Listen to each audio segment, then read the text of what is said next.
3 பேரும் இந்த படத்தில் நடிச்சிருக்கீங்க.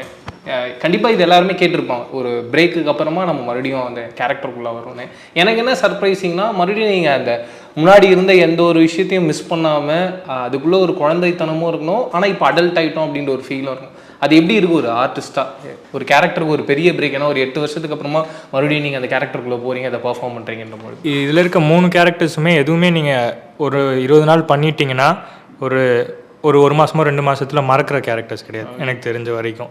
ஐ மீன் எனக்கு தோன்றதை நான் சொல்கிறேன். ஸோ இப்போ நான் 10 வருஷம் முன்னாடி இல்லை, அதுக்கு முன்னாடி பண்ண புவர் சம் பிபியில் இருந்த வேணுக்கண்ணாவுமே எனக்கு ரொம்ப நல்லா ஞாபகம் இருக்குது. ஸோ அதுவே நான் இன்னும் எனக்கு மறக்கலை.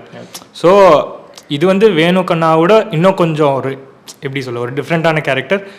அதை எப்படி மறக்க முடியும், அது நம்மளை விட்டு போகலை அப்படின்னு. அதுவும் இல்லாமல் லைக் மேம் வாங்கிடுவாங்க. அது இப்போது சாமி வரலன்னா திடீர் டக்குன்னு சாமி இறக்கலாம் ஆள் இருப்பாங்கள்ல, அது மாதிரி தான்.